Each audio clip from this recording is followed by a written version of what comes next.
बहुत पुरानी बात है। राजपुर गांव में एक बहुत बड़ा तालाब था। उस तालाब के किनारे ही एक बरगद का पेड़ था। गांव की सभी स्त्रियां त्योहारों पर खूब सज धज कर उस पेड़ की पूजा करती थीं। गांव में ये मान्यता थी कि बरगद बाबा सभी की मनोकामना पूरी करते हैं।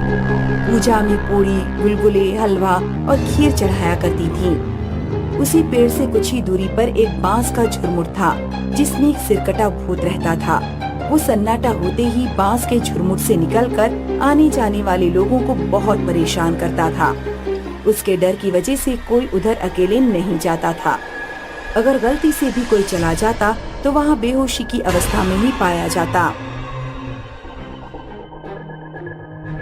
ये गांव की औरतें बरगद के पेड़ की पूजा करती हैं और इतने अच्छे अच्छे पकवान चढ़ाती हैं। मुझे कभी कोई नहीं पूछता। बरगद पर चढ़ाई जाने वाली सारी चीजें देखकर उसे बहुत गुस्सा आता था। उसकी भी इच्छा होती थी कि लोग उसकी भी पूजा करें, लेकिन उसकी हरकतों से सब लोग उस बांस के झुरमुट के पास फटकते भी नहीं थे। एक बार बंसी नाम का एक किसान शहर से एक गाय खरीद कर ला रहा था, परंतु उसे गांव पहुंचते पहुंचते बहुत रात हो गई। अब क्या करूं? वो सिरकटा भूत तो मेरा रास्ता जरूर रोकेगा।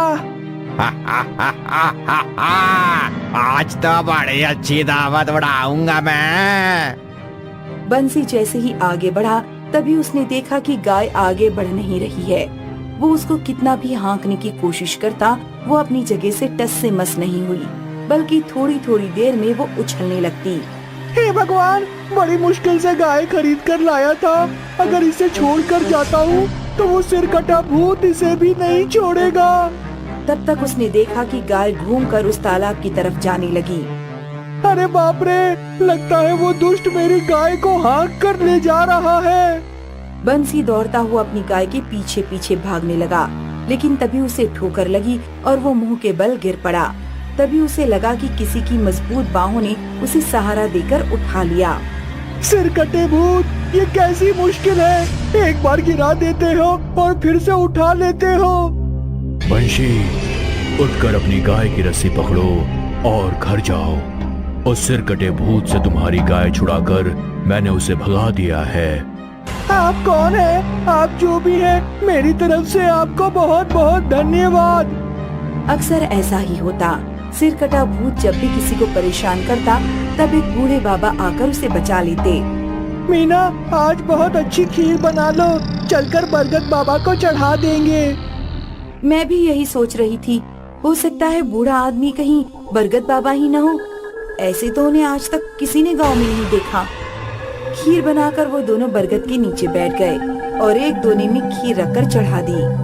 हे बरगद बाबा, आपको किसी ने नहीं देखा, लेकिन आपकी अद्भुत शक्तियों की वजह से ही हमारे गांव के लोग रह पा रहे हैं, वरना उस सिरकटे भूत ने तो सबका जीना हराम कर दिया था।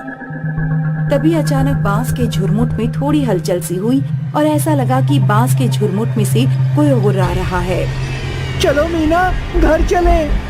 गाय की वजह से उनकी अच्छी आमदनी हो रही थी। एक दिन कोई त्योहार था।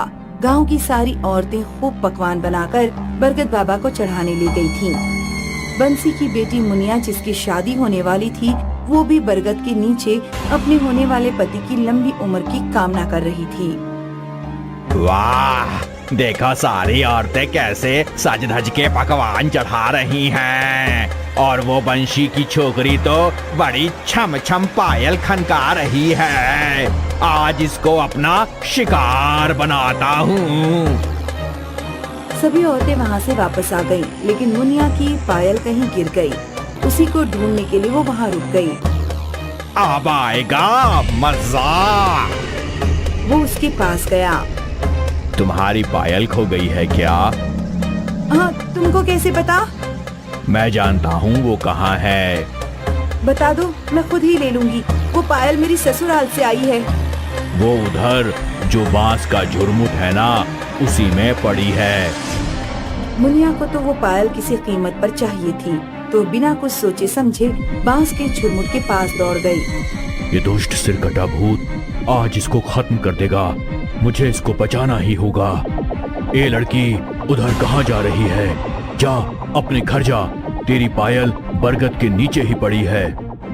मुनिया को अचानक होश आया कि वो तो सिरकटे भूत के नजदीक जा रही थी। इस समय कोई है भी नहीं। उसने जाकर देखा कि बरगद के नीचे ही उसकी पायल पड़ी थी। पायल उठाकर वो सरपट भागी और घर जाते ही बेहोश हो गई। ये तुमने ठीक नहीं किया बरगद वाले भूत। आया हुआ शिकार तुमने भगा दिया। क्या कर लेगा तू मेरा? हिम्मत है तो सामने आ। तभी सिरकटा भूत नीचे आया। उसने बूढ़े के ऊपर हमला कर दिया, लेकिन बूढ़े ने उसके पैरों पर ऐसी लंगड़ी मारी कि वो गिर गया। इसके बाद उसके सीने पर चढ़ गए। तू अपने कर्मों को सुधारने की बजाय एक से बढ़कर एक पाप किए जा रहा है। आज तेरा अंतिम समय है। बहुत दिनों से मैं तुझे बर्दाश्त कर रहा था। वो मासूम बच्ची अपनी शादी के लिए कितनी खुश थी और तू उसी को अपना शिकार बनाने चला था। तेरी वजह से इधर से कोई अकेला फटकता तक नहीं है। तू अपनी सीख अपने पास ही रख। मैं तेरी ऐसी की तैसी कर दूंगा। दोनों में जबरदस्त उठापटक हुई। बूढ़े बाबा तो किसी पहलवान की तरह उससे भिड़ गए थे। अंत में सिरकटा भूत परास्त होकर जमीन पर ही गिर पड़ा। बरगद बाबा ने उसका सिर, जो सिर्फ उसकी गर्दन से थोड़ा सा ही जुड़ा हुआ था, बड़ी ताकत से उखाड़ दिया। खून का फव्वारा निकलने लगा। बरगद बाबा ने उसके सिर को पत्ते इकट्ठा करके जला दिया। उसका शरीर तड़प तड़प कर शिथिल हो गया। अरे हरिहर भैया, ये देखो, यहाँ किसी का धड़ पड़ा है। लगता है इसका सिर काटकर किसी ने जला दिया है। अब तुम सब निश्चिंत होकर जब चाहो तब यहाँ आ सकते हो। सिरकटा भूत अब खत्म हो गया है। बाबा, इतने सालों से ये हम सबको परेशान कर रहा था, आज ऐसा कैसे हो गया?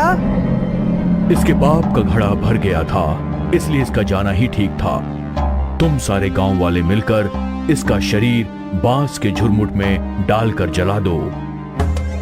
गांव वालों ने वैसा ही किया। गांव सिरकटे भूत से मुक्त हो गया। मुनिया को जब होश आया तब उसने माँ से कल उसके साथ हुई सारी घटना बताई। पूरे गांव में शोर मच गया। उस दिन सभी लोग बहुत खुश थे। तब से बरगद के नीचे हर महीने मेला लगता है। अब लोग बेखौफ होकर वहाँ आते जाते हैं।